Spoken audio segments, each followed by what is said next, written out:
Okay, hello everyone. I am editorial cartoonist Ted Rall coming to you from the left.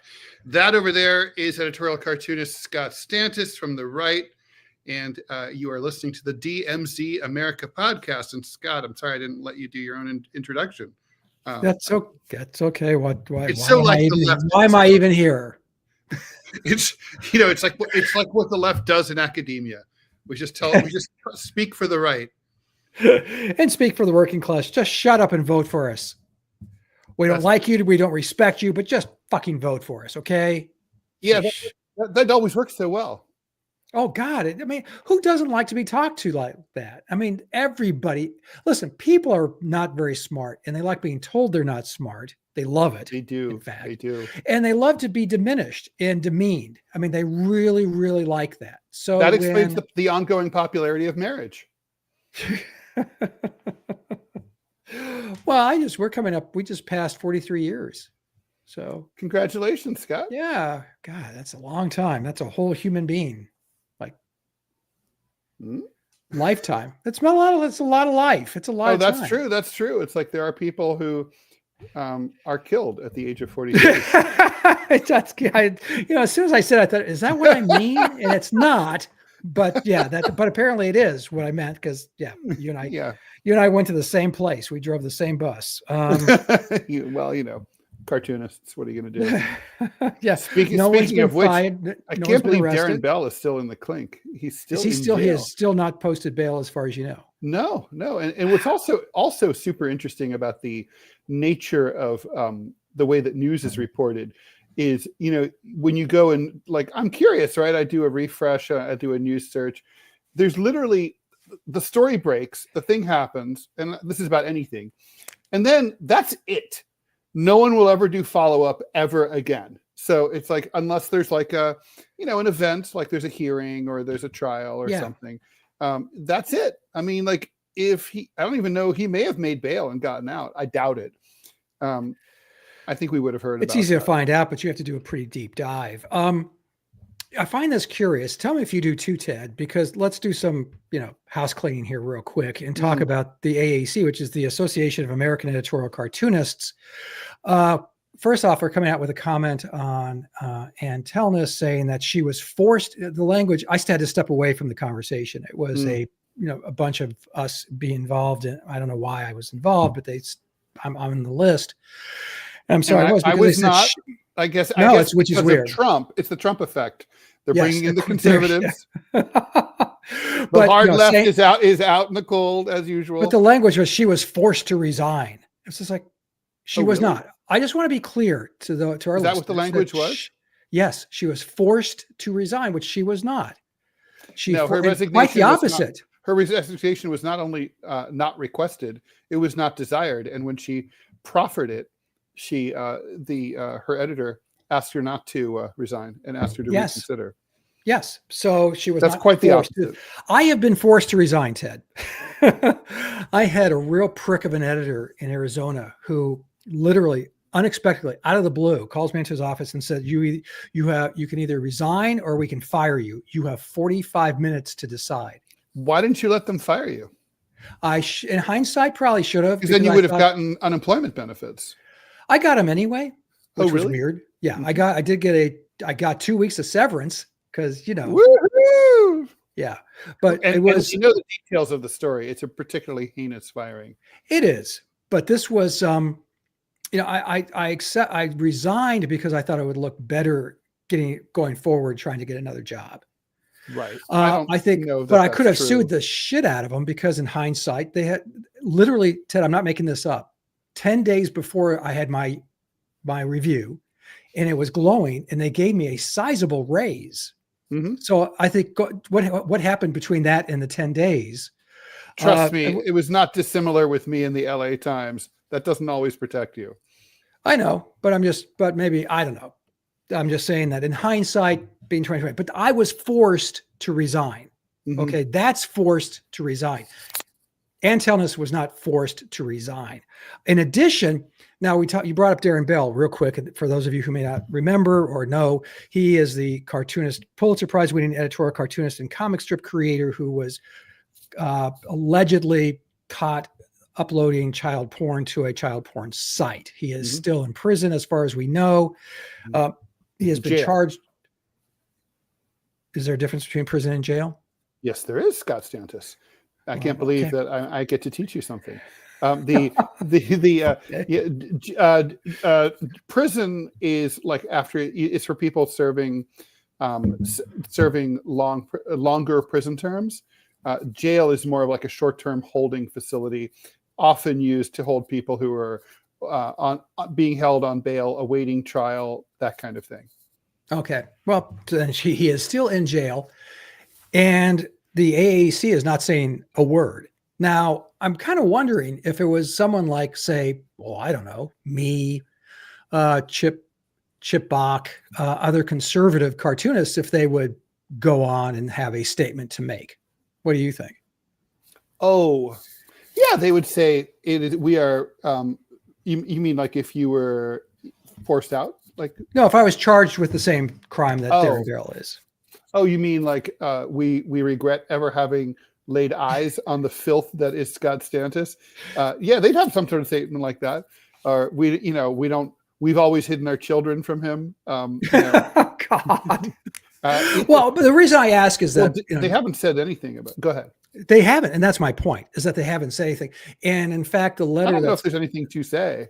Some of the letters that are coming out are just like, given the new administration in its, antagonistic view of free speech, blah, blah, blah, editorial cartoonists must stand, blah, blah, blah. To my knowledge, Ted, Donald Trump has never, ever, ever mentioned editorial cartoonists. No, never. The most that I'm aware of is that he has a couple of times retweeted far-right political cartoonist Garrison. And that's it. Who draws like, do you remember those religious books? You're going to hell because you had impure thoughts. And they leave him on like, was his name like Jack Davis or something like that? No. Jack Davis was the cartoonist for the right. magazine. Jack Smith. That's the prosecutor. No, it was some kind of like Glick, Sam Glick. Yeah, Jack Glick. No, it's like his last name was Click or Glick or something like that. It's something like that. You know what I'm talking about? They're about this big, and you found them around town. Oh, I thought they used to pass them out in the Times Square subway station. I used to find them on the bus stops when I was living in Madison, Wisconsin. They'd have us, 2 or 3 of them lying around, and so you pick them up and you're going, they're awesome. Oh yeah, because it was just like, no matter what you do, you're going to hell. And they're cartoons. Yeah, yes. and they weren't badly drawn cartoons. They're not the worst. I mean, they're competent. Well, okay. I mean, bear in mind who's talking here. I mean, Yeah, well, yeah, they weren't the best in the whole, but they were terrifying. And that's how Garrison draws. He draws like those, for those of you unfamiliar with him, and God knows you should be. So anyway, but Trump, I mean, we're off the radar. We don't exist. I mean, we're non sequiturs to say that we editorial cartooning. It's a shame, but editors have finally won. I've just looked, I look at a number of print edition newspapers around the country most mornings, and your former, the one that gave you succor, as it were, it gave you your start, the Dayton Daily News, their entire editorial page. They didn't give me my start, but anyway. I thought that's where you started. I started at the Kettering Oakwood Times. Oh, my mistake. The Dayton Daily News was always remarkably unsupportive of my work. They would cover it whenever I did book signings. They were very nice when my mother died. They gave her a really nice obituary, for which I am grateful. But they only ran my cartoons briefly, and I guess they got a complaint, and in Dayton that's too much, so they canceled me. Not that Dayton's alone in that respect, but they're really like that. Well, anyway, their editorial page today is a picture of some trees, and the rest is just type.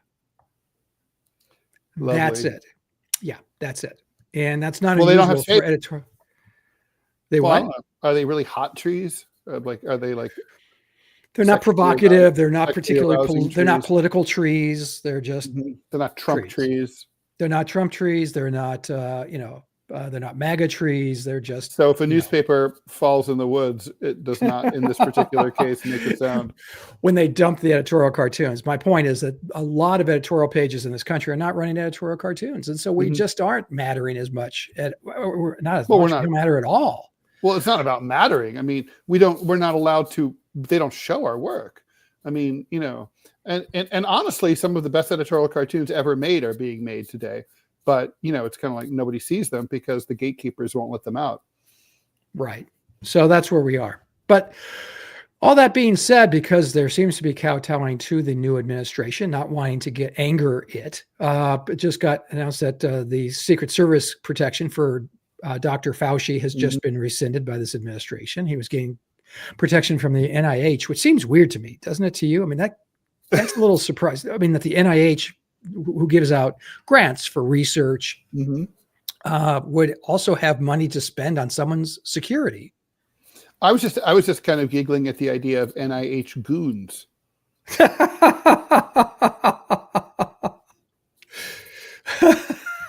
What do they say? Don't force me to use my razor sharp repartee. Don't make me really make you say like, don't make me use this tongue, put this tongue depressor in places it's not meant to be used. Drop, yeah, like the snap, you know, off of the glove. But I mean, okay, so now we're coming up on the 1 week anniversary of the Trump administration. And this has been, I mean, it's been a whirlwind, which is, okay, Ted is the right person to talk to about this, because Ted and I have talked a lot about and love history, especially 20th century history, which is fascinating. The Nazis, when Hitler ascended to power and got the majority or got the control of the Reichstag, they pushed through a legislative package within 6 months that effectively obliterated any kind of democratic institutions in 1930s Germany. Just within, and they did it quickly. It was called, well, it was one law in particular called the Enabling Act. Right. And we're coming up on that here. I mean, am I overreacting? Because I know that our friends on the left are, you know, they've been saying Nazi, Nazi, Nazi, Nazi, Nazi for a long time.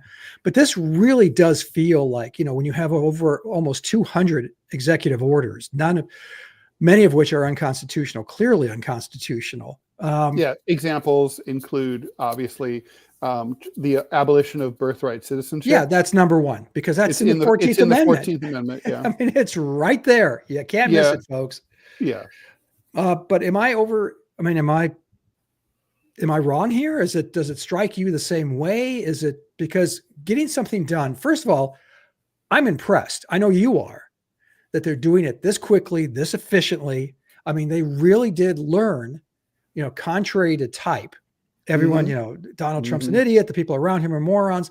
They learned that the last time in 2017, that when you come into office, you've got this window of about this much, and you better punch through it. And political capital ages like a car being driven off the lot. Exactly. Am I wrong? You and I both predicted several times that they would do this, that he would have learned. And that clearly is the case. It's very impressive. I mean, can you imagine if, you know, no matter who you are, if you had a president who had like a raft of promises that they had made and they raced to enact them as quickly as possible? I mean, that'd be amazing. Can you imagine like a Democrat doing something like that? I mean, oh God, no. FDR, but you have to go back to 1933. So it is very impressive.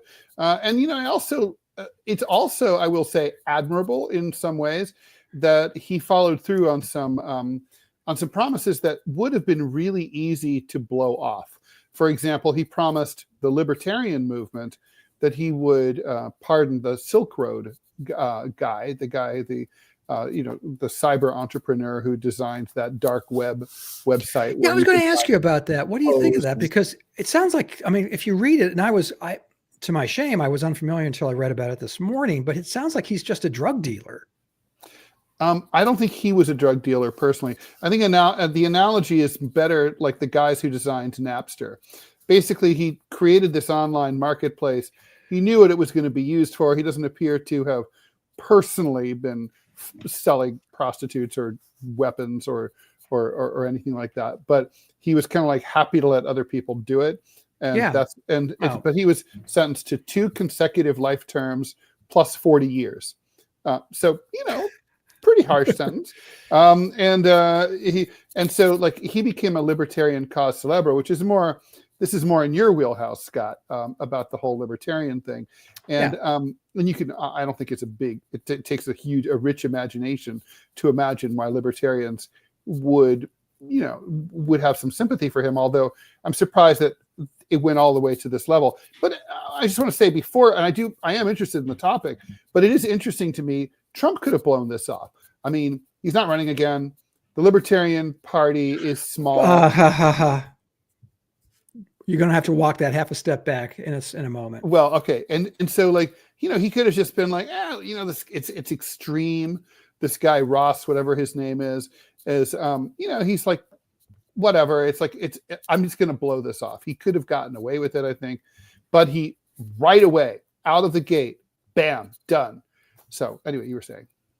Well, no, there is a congressman who is now proposing a constitutional amendment to go to the states, so allowing Donald Trump, he didn't say other presidents, but just allowing Donald Trump to run for re-election in 2028.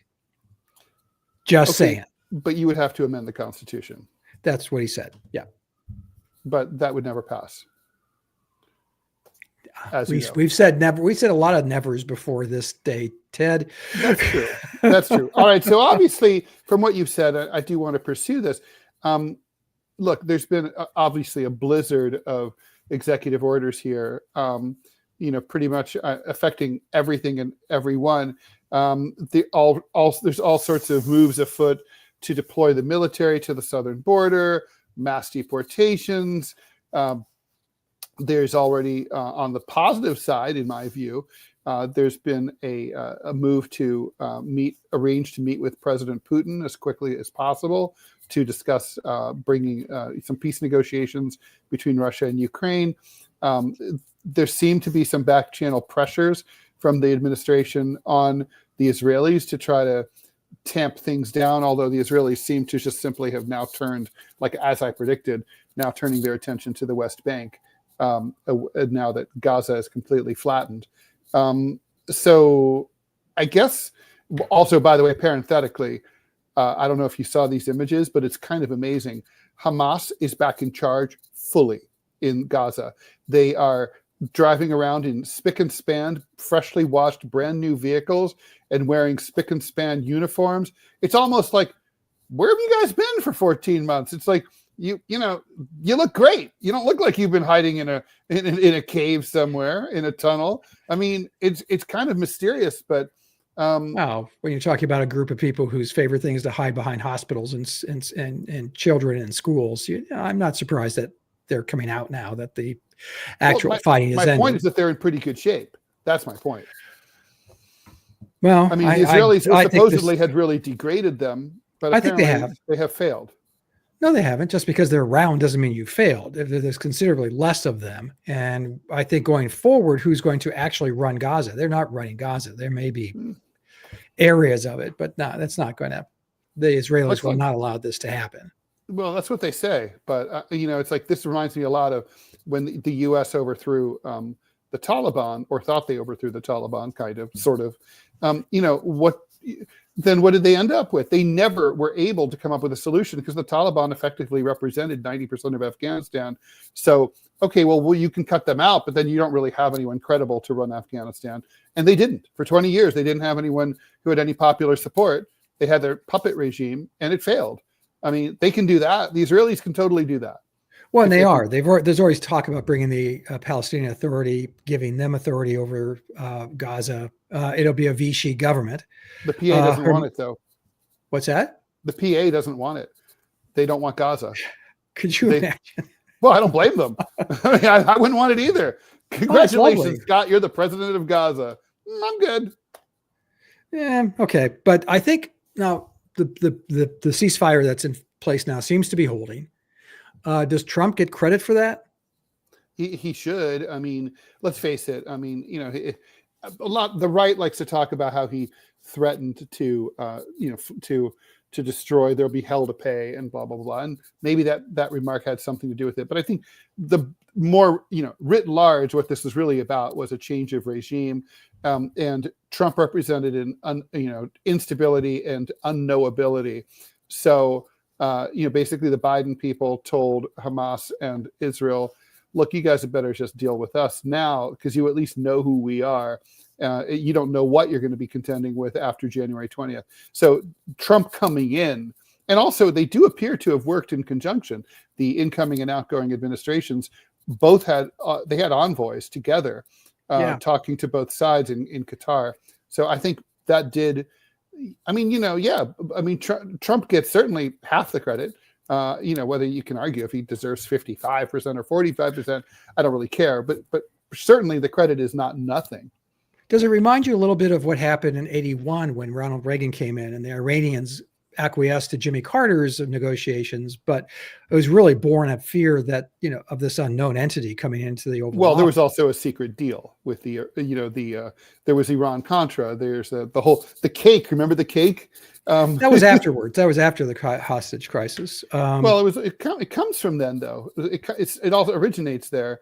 Reagan's people reached out to the Iranians and lied to them and said, make a deal with us and we'll be buds and the sanctions will go away. Everything will be fine. And the Iranians did that as a solid for Reagan. It was corrupt. It was probably treasonous, definitely anti-American. But I don't think there's no soupçon of that this time around. It seems like both sides worked side by side. The Biden White House was desperate to try to end their term with some kind of good news coming out of the Middle East. I mean, everyone was on the same page. Everyone wanted this. But let's talk about that ceasefire. It's a three-part arrangement. We're in the middle of the first part. I don't have a lot of doubts that the first part can hold. I'm not saying that it will, but they kind of had a similar arrangement back in November of last year, where there were some hostages released on both sides. The Israelis are meant to release about 1,000 of their Palestinian hostages back into Gaza. And so, obviously it's a lopsided number there, but I don't have any hope. And Trump said this himself for the second or third tranche of the ceasefire arrangement. I don't see, to your point, the Israelis won't let Hamas run. Okay, but you don't have anyone. So it's kind of like, and Hamas is not going to, conversely, Hamas is like, well, we're not going anywhere. So I don't see how this works. There's no workable arrangement. It's not even a question of who's right. It's just like, it just doesn't function.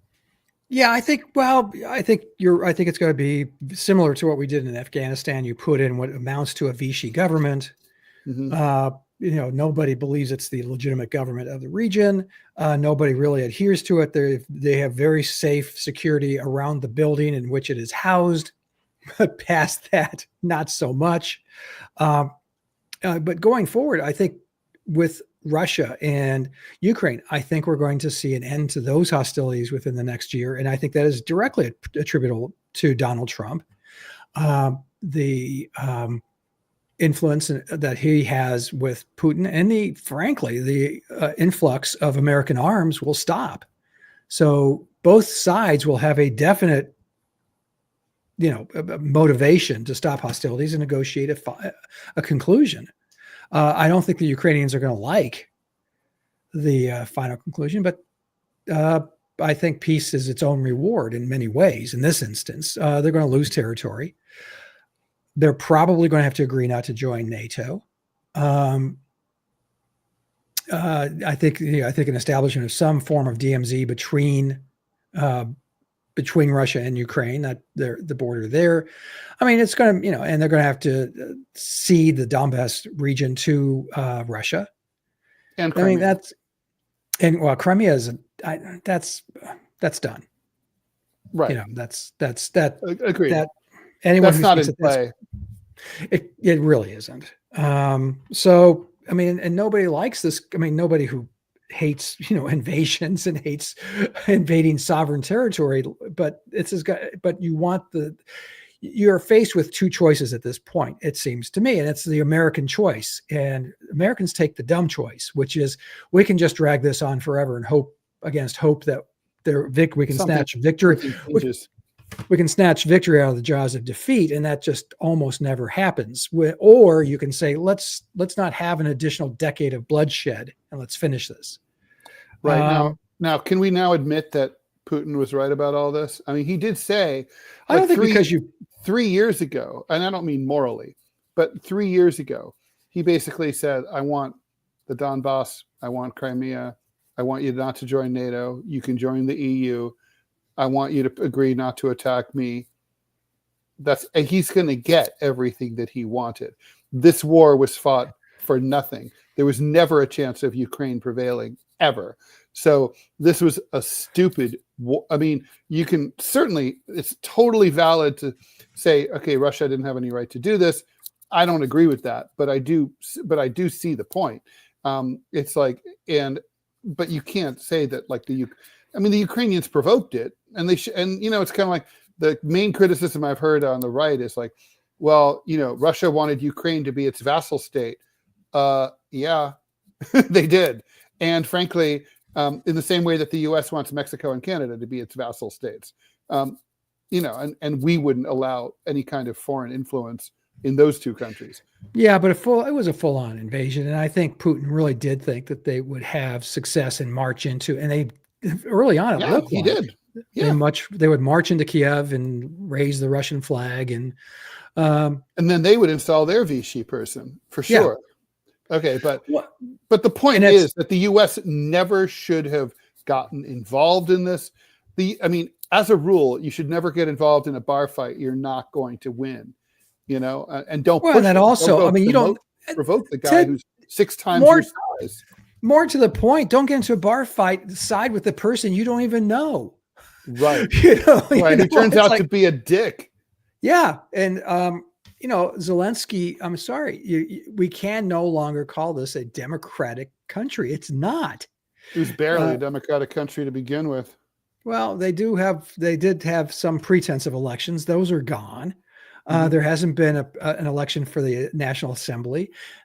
As you've mentioned several times, the opposition is in jail. Zelensky has not stood for re-election for 7 years, 8 years, past his term. Right. Yeah, he was supposed to have an election last spring.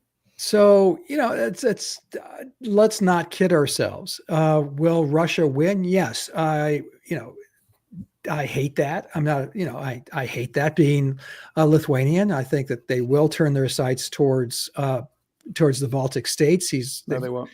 I know you said that. Well, we're going. Lithuanians can sleep soundly at night. That's what you said, but you also said that about Ukraine, that Russia would never invade Ukraine. Build up to the invasion. You said they would never do it. They're not going to do it. No, that was true. I was wrong about that. You said 1,000% they will not do it, and then I was wrong. So totally wrong. But there are extenuating circumstances in terms of Russia looking towards the Baltics. The Baltics are full members of NATO. That would be the next step. That's another reason why they would never do that. But if you're dealing with a president of the United States who wants to effectively pull out of NATO, and isn't wrong when he says NATO countries are not paying their fair share. Scott, you were here for the Cold War. Yeah. Why does NATO still exist? I mean, the Warsaw Pact was unwound with the fall of the Berlin Wall. Why is NATO still a thing? I mean, it was created as an anti-Soviet military alliance. The Soviet Union isn't around anymore. You and I are both contributors to Center Clip, which is they're mini podcasts. You should go check it out if you haven't already. They're 30-second to 5-minute long comments by different creators, providers. I've mentioned years ago what NATO should do is refocus its attention and ask Russia. I know this is weird. Ask Russia to join as a bulwark against China, as Russia wanted to do, by the way. Did they? Well, I think that would have been. Vladimir Putin asked Clinton to join NATO, and Clinton was kind of like, it's kind of like, doesn't he realize like this is a club against you, like this is not like, hey guys, can I join? I felt his pain in his breasts. that would have, to me, that would have been shocking. It would have been shown a real sense and a real world understanding of what's going on versus, Ted, you're absolutely right. NATO was developed to go against the Warsaw Pact during the Cold War. Well, the Warsaw Pact was developed second in response to NATO. Well, there was already a Warsaw Pact. Come on, Ted. Are you saying that there wasn't allegiance by Hungary, Poland, and those to the Soviet Union? There was not a. Yeah, they were in the Soviet bloc, but there was no Warsaw Pact. Well, okay. The Warsaw Pact was a response to NATO. Yeah, but it still existed in fact, and it still existed, if not in fact. I mean, it was tacitly, perhaps. It was not a formal mutual defense treaty like under Article 5 of NATO, where it's like an attack on one is an attack on all. It's like everyone had this sort of a la carte kind of approach. The foreign policy of Poland was not the same as the foreign policy of Romania, for example. It was pretty damn, and it had to be cleared by the mother country. You could not see Czechoslovakia being its own actor. That was never going to happen in those days. Yeah, they got sassy in '68. Don't forget. Yeah, and then they got bitch slapped, didn't they? Hard. I mean, yes, they did. Prague summer became sad fall. Yeah, that would be true. That would be true. So getting back to Trump, getting back to my question to you, Ted, and I need an answer. Is this a totalitarian? Is this a move by a totalitarian cabal to get rid of democracy, to get rid of opposition? And within 6 months, are we going to be looking at a completely neutered democracy? Not yet. I mean, you're as much of a student of World War II as I am, and the rise of Nazism, and that happened with breathtaking speed at very high volume. Okay, this is comparatively slow and nothing. Now, this is not to say that we shouldn't be concerned. I'm just saying it's not comparable to what happened in 1933 to 1936 between the appointment of Hitler as chancellor on January 30th of 33 and let's just say the passage of the Nuremberg laws in 36. This is definitely still within the constitutional system. It's still testing the system. What you're seeing is more like a soft authoritarianism that is kicking in, and that is sort of, I think, shown less by what the administration is trying to do and more by the absence of opposition. There were no significant protests on Inauguration Day. The Democrats are completely dispirited, and even now sort of are saying, well, we're going to have to take a beat and see like what if MoveOn.org can come up with some sort of messaging for us. We haven't figured out how we're going to, they've said this, we don't know how we're going to oppose the Trump administration. So we're just sort of standing by and we're in wait and see mode. The fact that you had, the tech companies that gave Trump such a hard time that they deplatformed him personally are like now going to Washington and kissing the boot. And the fact that like you've got just the, even Democratic senators are, even Bernie Sanders, willing to vote for someone as hard right and extremist as Marco Rubio, 99-0 for Secretary of State. It's like what you're seeing is a complete, this is a man that we were told was like the worst dude ever, and he's getting everything he wants without any kind of pushback. So aren't you contradicting yourself, Ted, by saying this doesn't have? I mean, this is happening in a remarkably fast time. It's not. Totalitarianism is a big word, though. I mean, when by the time it was all over, but within a year and a half of being appointed through the parliamentary system by the aging, soon-to-be dead President Hindenburg, and achieving absolute dictatorship over Germany, where literally his word had the full force of federal law, was about a year and a half. Okay. That's not what's going on here. What's going on here is that the system, this is much more similar to Putinism, right? Which is like in Russia, the constitution still has full effect.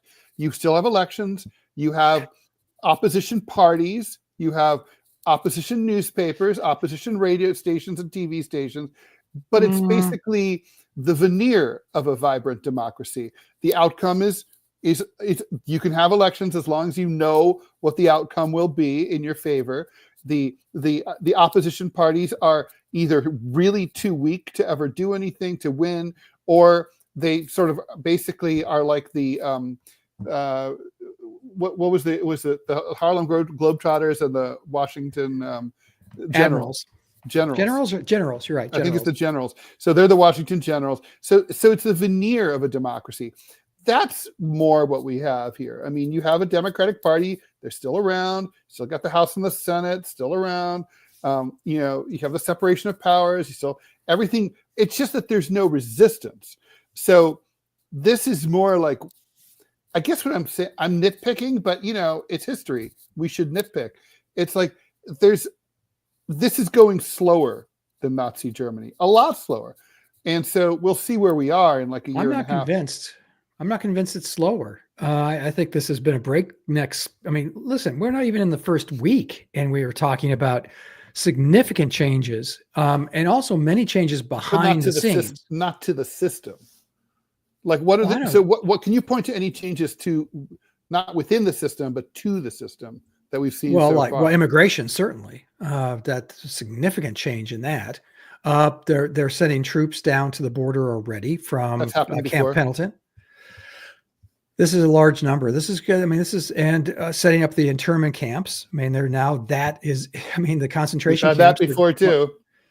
We have, but not to this degree, Ted. Nothing to this degree. This is going to be, I mean, if the numbers are accurate, and I believe that they are, between 8 and 10 million individuals. I mean, that's a lot of people. I don't see how they do that for the simple reason. I don't see how they get any countries to take that many people. Well, Mexico said today that they're gearing up to have the Mexican their own nationals, though. Their own nationals. But what are you going to do with the large number of Venezuelan, Nicaraguan, El Salvadorian? Where do you send them? I mean, I don't know. Maybe. Well, Canada. I don't think, and I think you're right, and I don't think ICE knows either. And Tom Honan doesn't know either. There's no answer to it. Don't know.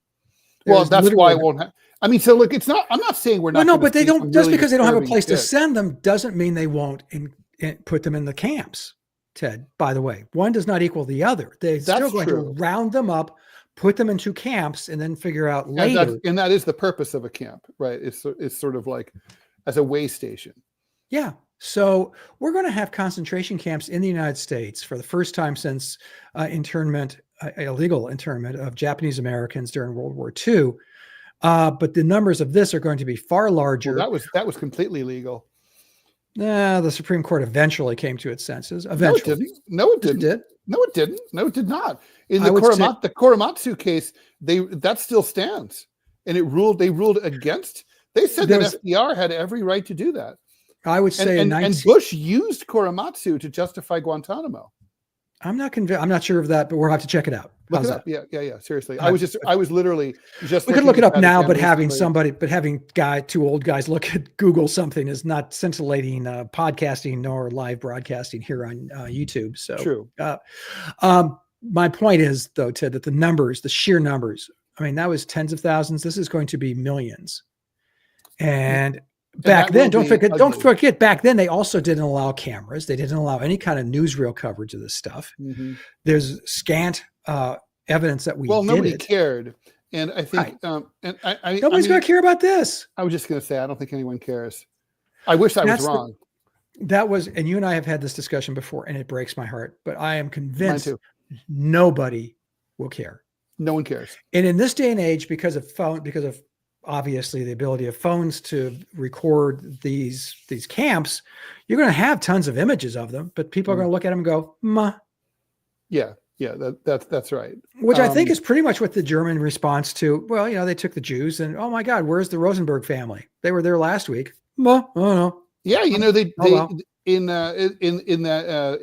a book called Hitler's Willing Executioners that talks about the Germans actually test marketed the Holocaust in a town in Poland. There was a division in the after the Wannsee conference where they planned the final solution. And some of the higher ups said, there will be riots if you start rounding people up and killing their neighbors and stuff. And Nope. it's like, that's not going to be cool. And we won't, and we'll have civil unrest as we're at war. That's not on the home front. Not going to be good. And so anyway, they're like, okay, so the hardcore people are like, we'll conduct a test because they're Germans, right? We'll test market everything. So they chose a town. They did a big roundup, and then they stationed spies at City Hall, in cafes, bars, and so on, just to see if they heard anyone, pissed off about it. And there were a couple of complaints, like at the police station, like these ruffians came and dragged away, my nice, kindly old neighbor, and what the fuck is going on? But for the most part, nothing much happened. And so they were like, yeah, this is a success. No one cares. And then they were off to the races.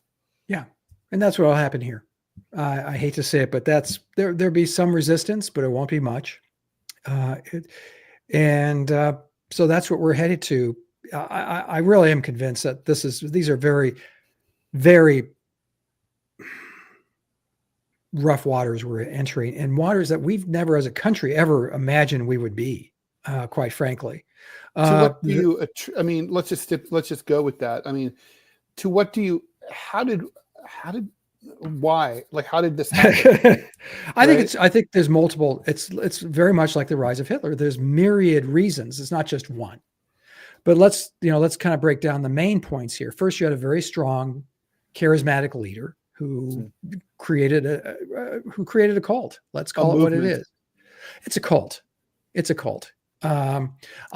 have the characterizations. I mean, in fascism, right? Like, one of the key things that Mussolini came up with that Hitler copied was the idea that it's not a party, it's a movement. And a movement has a cult of action. It's always up to something new. Yeah. So we're invading Greenland. We're doing this, we're doing that. and even if it's better, Mussolini's theory was that people wanted to see their government do something all the time. Better to be doing something wrong or stupid or suicidal than to be doing nothing at all. And I think I'm not sure that's true all the time, but it is true, I think, in a time of crisis when people are feeling unhappy. And, for decades, people have been feeling pretty unhappy about what though? I don't.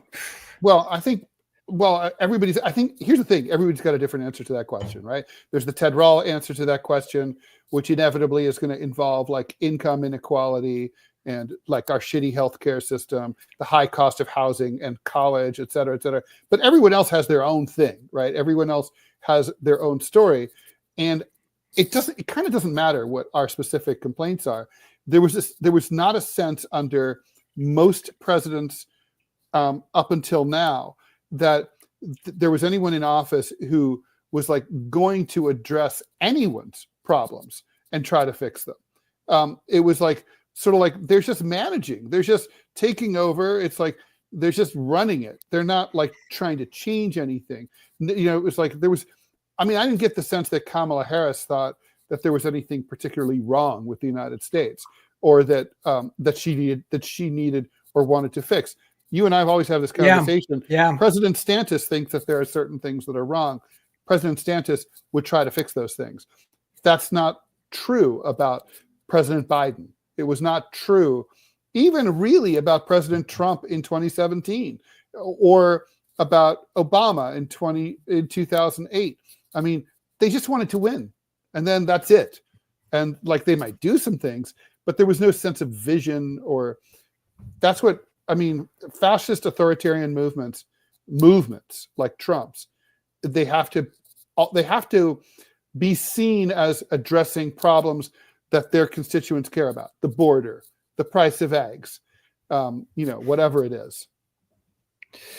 Right. And, I think moving forward, we're looking at, and I've said this several times, I know you have too, Ted, that, we're not looking at Hitler, but what we are looking at is Putin. What we are looking at is, what's his name in charge up there in Hungary?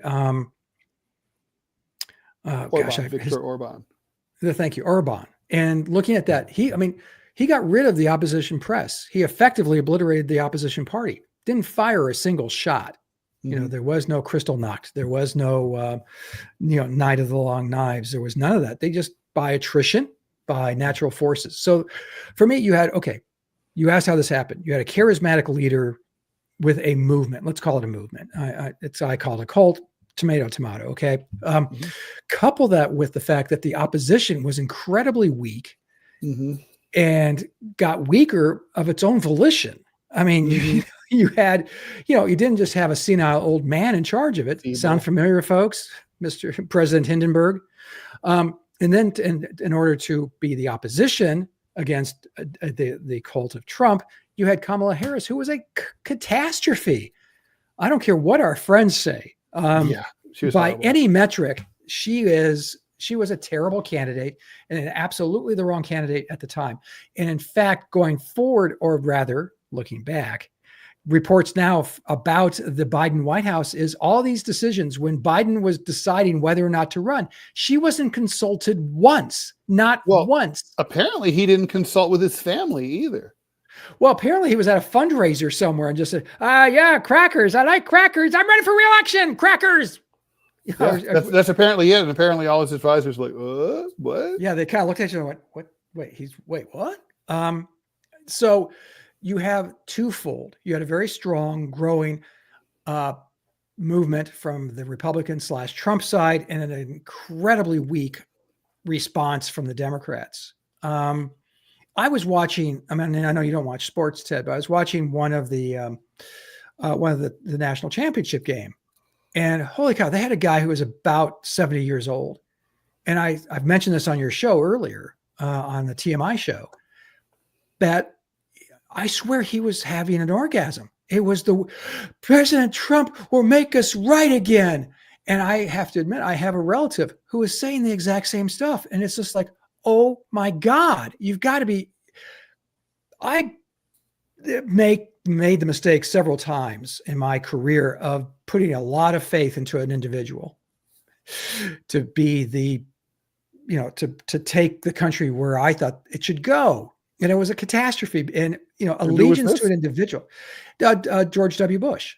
Oh, wow. The first, I'd say the first 2/3 of his first term.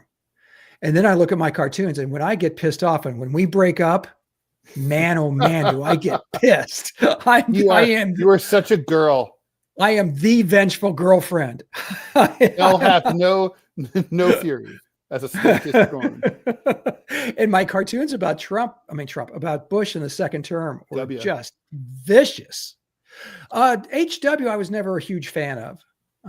Nor was I, but I think, he was a normal Republican. He was not some kind of maniac like his son. Well, so where are we, Ted? Okay. Right now and the third part of this equation is that, this is now a trope, but in 2017 you had the Great Resistance, which wasn't so great. But in 2025 you have the Great Resignation, which is people are just like myself. Quite frankly, I'm just going, well, shit. I guess this is where we are. Mm-hmm. This is what we are, and going forward, and we're better deal with it. I really am starting to feel like, okay, I guess this is it. What are you going to do? So tell me, Scott, you're not in the same position I am, geographically, politically, or culturally. You're in the South, but like the sense I'm getting from my friends, almost all of whom are Democrats, NPR Democrats, voted for Harris enthusiastically, is not, well, I guess, this is how it is. It's more like, okay, so the country I live in is most of the people are fucking stupid. And so I'm just checked out. I don't care. I'm going to the Met. I'm going to I'm going to see a Broadway show. I'm going to eat me a bagel with poppy seeds. And I'm going to, go to Zabar's, and I'm not going to interact with those fucking people in flyover country. Yeah. I'm not going to think about them or talk about them. I'm not going to even watch the news because I'm going to have to see their president and then talking to them at their stupid fucking monster truck rallies. So fuck them all. I'm, like we're here safe and sound on the coast. Blow me. And I was saying this morning on the the other show I do with Manila Chan. I think that this feels to me like the end period of a bad marriage, right before the divorce, where, first there's the fighting, right? What is fighting? Fighting is a struggle for power, right? And supremacy. It's like, I want my way. If I yell at you loudly enough, I might convince you or bully you into doing what I want. By the time all communications are severed and you're giving each other the silent treatment and the cold shoulder, and you're maybe sleeping in the same bed, but you have like a wall of pillows between you, and and you're just not talking, and you get up in the morning, you're just like, and you go brush your teeth and you leave. It's over. I mean, when the fighting stops, it's like now the war is on. And I think, and it really feels like that. I mean, that's the vibe I'm getting from the Democrats. The Republicans right now, I don't know. They're not worried about it. I don't even think they think it's happening. And I don't think they care. And I guess my question is, they don't. Should they care? Well, I'm looking at, do they need to care? I don't know the answer. They need to, just because they're going to have to manage it. But I'm looking at maps after the election and the deep dive, county by county, district by district maps. And it was fascinating, Ted. Look at, you talk about the coasts, right? California being chief, obviously rich with population, which means it's rich with electoral votes. But you look at a map and the patterns of voters, and this is Kamala Harris's, home state. She won it fairly by 5 or 6 points. But look away from the metro areas and away from the coasts, and holy shit, she got stomped. So that tells me California, of all places, that's the reason Donald Trump is going to California. He's always been like that, though. Like what? It's a conservative state in the eastern half of the state, in the Sierras. Yes and no, but it's always been reliably blue. Okay, and this Orange County used to be Republican. San Diego County used to be Republican. San Diego County was 50-50. It was really that was a toss-up state. It's not anymore. The airport in Orange County is named after John Wayne. Okay, this is not a liberal place. No, Orange County is, but I'm saying San Diego County, if you're going by counties. Mm-hmm. My point is that Donald Trump is going to California today to look at the fire damage. And there's a reason he's smart going. Move, by the way. Well, it's smarter than you think, even, Ted, because he's going there because he knows and he's seeing what I'm seeing. This could potentially be a Trump state. Now, what does that mean? That means congressional races, gubernatorial races. The people I can tell you, I'm from California. I'm a California native, as is my wife. And we've looked at what's happened there, and it's disgusting. It is, the taxation, the level of regulation, it's all the bad things that Republican. And so if you had a Republican who wasn't batshit crazy, the homelessness, the filth. Oh gosh. Oh my God. It's been, when the mayor of San Francisco is starting to clean up homeless camps, then they finally recognize maybe there's a problem. My point is that Trump sees this as he's going to Asheville, he's going to North Carolina, which is becoming more and more red. He's reliably red. Mm-hmm. He's there now. He's going to go, and he's going to California this afternoon. I believe that he thinks that there is an opportunity there. I can tell you, I traveled to Oregon a few years ago and Southern Oregon is very red. There are Trump flags friggin' everywhere. I can't speak to Washington State, but I'm saying that these enclaves that, these bulwarks are crumbling as well. And if the midterms go completely against what I think they will go, which is entirely possible because that's what's been happening, because I've been wrong on much of this stuff, I think you're going to see a country that is going to be overwhelmingly Trump. And they're having that level of, there could be pushback, right? Here's the thing, right? Most presidents lose seats in the midterm elections to the opposition party. And when it's rare for that not to happen. The thing is, do you really think in a year and a half, 2 years, where Democrats are not going to be seething with rage and looking for an opportunity to get even and fight and push back against Trumpism. They'll be seething with rage, but have you seen a Democrat seething with rage? Who gives a shit? It's like, they don't do anything. They don't do anything, Ted. They did vote in 1974 in great numbers. They did. And in fact, you had that huge influx of Democrats in the House and the Senate back then as a pushback against Nixon. The pushback here's the thing, Ted, if the price of eggs goes down, if the price of gasoline goes down, Trump has already approached publicly, God knows what he's done privately, to the Saudis saying up production. Mm-hmm. If they up production for 2 years, driving the prices down, and I go to the pumps and gas is $1.50 a gallon instead of $2.70, which it is now, mm-hmm. Who takes responsibility for that? Well, Donald Trump's going to take responsibility for that. If a dozen eggs, if those prices can go down, now how does he do it? I mean, there are sleights of hand and short-term solutions. Sure. And so you could actually have an economy that's percolating right along. Stock market's doing great today, but there are other issues. Let's flip it over. What issues would really piss off liberals? I mean, I know this should be a question for me, but I don't know what it is. I mean, it's like, I've been saying for a while, it's not going to be abortion.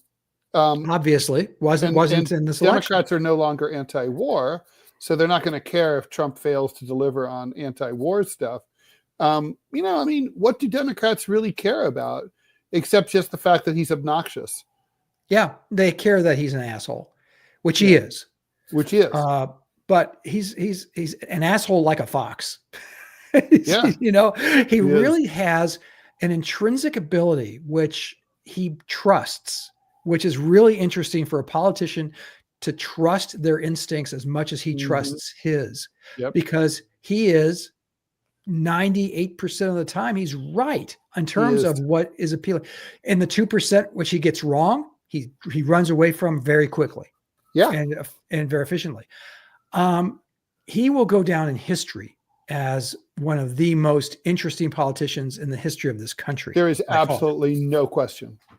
So what do the Dems need to do? I think you need to do things like healthcare. And auto insurance is going to go through the roof. Those are both things. Yeah, those are both things that the Republicans. But give me a fucking solution, by the way. They appear to have dropped the ball on that. Well, exactly. What did Kamala Harris say about healthcare besides, we're going to get the stuff and do, Democrats have to step up and do. Everyone's on Medicare. Medicare is, to my mind, the easiest, straightest line to everyone finally getting the kind of health protection, the kind of health care they want, and the health insurance they deserve. It's not, you're going to have some pushback, especially, you've got a health insurance industry that makes tens of billions of dollars and isn't afraid to spend that on politics. But you could, it seems to me, nobody is happy with their health insurance. Ted, let me ask you something. You're under 65. You happy with your health insurance, buddy? Fuck no. And that is the response from almost everybody in the United States. We tried employer provided health care. It was great for a while. My dad's health insurance when I was growing up was phenomenal. When I first got into the newspaper business, the insurance was golden. You never had to pay a copay. That was insane. In the early 90s, I was able to have my wife and 2 kids, and we didn't have health insurance. We could pay cash for our what health we needed. And, we had some health issues with some of my kids, and we could afford it. It didn't break the bank. Can't do that now. And that's not a singular story. You have to find where's the anger? Where are people upset? What's not working? If inflation continues to rage 2 years from now, Ted, Democrats, that's their point of entree. They can say, we're going to do this. I know you can roll your eyes because they won't fucking do it because they don't know how. I was going to say, I'm rolling my eyes because I'm not sure that they can capitalize on anything like that. No, I mean, look at, they would have to have a credible, they'd have to have a credible messaging. I mean, look, Joe Biden did have good messaging on inflation. He just didn't know how to use it. I mean, it's like, the fact is, he did bring inflation down from 9 to about 2%. That's pretty good. But obviously prices remained high. He just didn't know how to fucking talk to people about Don't tell that people or anything at And all. Harris, well, he's senile. Okay, let's just say he's addled. He didn't, Sure. he couldn't.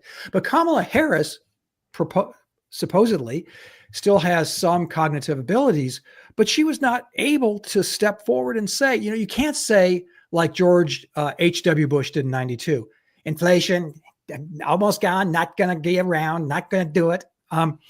You can't say that, because if I go get a cup of coffee at Starbucks, it still costs me $5, $6, $7. And those prices are never going back down ever again. Nor should they, because deflation is really bad. If you didn't like inflation, you will definitely not like deflation. Right? I think there has to be some level of deflation. I'm not sure how you do it, other than you have production. Well, I think you have production and you increase and facilitate you can make supply chains. You can get prices down on certain things, right? Like, I mean, TVs. I mean, my dad bought a little shitty Sony Trinitron back in the early 70s, and I think he paid $400 for it. Now, that's, I don't know, $2,500 now. I mean, that was a lot of money. And you can today buy a really excellent flat screen TV, smart TV for $200. So, it's $300. There are, and I think particularly the bread and butter things, literally, those are the issues. Well, the thing is, okay, so the problem is we have major food supply issues that both parties don't seem to have grokked, right? I mean, like, first of all, climate change is going to have a dramatic impact on agriculture. I mean, we're going to have more blights. We're going to have more crop failures. We're going to have more freaky storms that like freeze all the oranges in Florida and shit like that. And then, and then droughts in the West that fuck up the breadbasket that is California and the San Fernando Valley and all that, the Central Valley. We're going to have all sorts of food supply issues that are just going to get worse and worse. And that's going to push food prices higher, nationally and domestically and globally. And that's been a problem for a while, right? Even long before Joe Biden came along or Donald Trump the first time. It's like, I don't get the sense that the political class seems to really have baked in the fact that, there's probably going to be some sectors of the economy that need to be semi-nationalized. And I would say food production is one of them. I can't see that. It's already partially, it's certainly heavily subsidized. That's an indirect form of nationalization. You also missed one topic, and that's water. Right. Well, that's a huge issue in California. The Imperial Valley doesn't have it. Mm-hmm. So where are they going to get it? So going forward, the Democrats, can they strike back? They've got to put together a cohesive plan that makes sense to the American people, right? So make it simple, make it direct. The answer is no. Yeah. Well, and I come back to, I didn't finish the thought. Kamala Harris, inflation isn't that bad. Fuck you. I go to the store, I get one bag of groceries, it's $100. Okay. Well, the issue wasn't inflation. The issue is high prices. Yeah, well, you can't, and you have to address it in a serious, compassionate way. Mm-hmm. Well, gee, I can go to Whole Foods and I don't have any trouble, having the organic arugula. Why should you? Well, okay, that's not addressing the people who this is affecting. And my wife, who is not apolitical, but she is. She goes to the store, she lives in the real world, and she comes back and says, oh my God, these prices are insane. Well, who do you blame? So if Trump can bring those prices down slightly, he's going to have a great midterm. And then it's game over for the United States and democracy. It seems to me the Democratic Party will cease to be a factor for a generation. And that might not be a bad thing, because it could create the space for an actual left-wing insurgency. Well, you could have something what you saw in 1929. You could just see laissez-faire politics gone on steroids, and the entire economy collapses. And and the country almost became communist at that time. It had more communist. That's you and I collect political memorabilia and the buttons. The Communist Party and the Socialist Party stuff is just great. whatever happened to those guys? And their, and the graphics of this, the socialists and the communists, Ted, we need to bring them back just because they had awesome stuff. I'm all for that. I'm all for that. So I guess looking, and then we'll wrap it up. I mean, going forward, what would you say, Scott, is, what's next on Trump's agenda? We've seen a raft of pardons. The Democrats are still clueless. They seem to think that people are going to be pissed off about the January 6th pardons. No one cares. They're not pissed off because fucking Biden just pardoned his whole goddamn family. So what are the Democrats going to say? Oh, look at that! You can't look at those pardons. That's unheard of. That's that's and nobody really believed. And nobody really believed in these 20-year prison sentences either. But you're right. But some of the sentences were justified. These were people who wanted to have a violent action, took violent action in a violent encounter, and so you have to pay a price for that. But yeah, you're probably right. And so the January 6th? No, but don't forget. I mean, now it looks like he's going to get the attorney general he wanted. Right. That's true. That's going to bode extremely badly for anyone who believes in justice, who believes in an impartial justice, what you would hope would be an impartial justice system. So that's going to be next steps and more retribution. Let me throw you a curveball unrelated to Trump. The Harvard University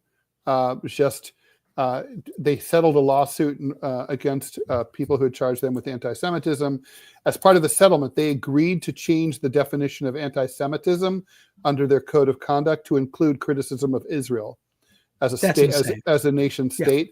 And now professors can be fired, students can be expelled from Harvard. That's nuts. I mean, there's a difference between Jews and Judaism and Israel. Israel is it's a Jewish state, but it's still a state. And you can criticize the state of Israel. You can say its actions in Gaza were wrong. You can say it was illegal. You can say they were war crimes. You have an absolute right, and you can make a case for that. I disagree with it. I am a supporter of Israel, as you know. I know. But I'm not trying to pull you down that rabbit hole. No, but I'm just saying that to say you can't criticize them, that is as insane as any of the anti-abortion stuff that's been floated in the States and any of the speech stuff. Free speech is being attacked from all directions now, Ted, with the happy collusion of every single party on every part of the spectrum. It is terrifying. I could not possibly agree more. And it seems like as good a pessimistic place to break it as any. Scott, all right, here we go. We're going to go with the outro. Everybody can find out where to check out Scott and my cartoons. And you're going to blink and you miss it. But if you're watching it on YouTube or Rumble, you can just freeze it and then you can write it down. Yeah, it's pretty easy. Just go to Go Comics and look for Ted, look for me. We're there. Go to tedrall.com. But there you go. You got to show this. All those things. All right. So Scott, sing for us. Sing, monkey, sing. Tall and tan and long and handsome, the girl from Ipanema is walking on to she says, "Oh, DMZ America." Goodbye, America. See you next week. Peace.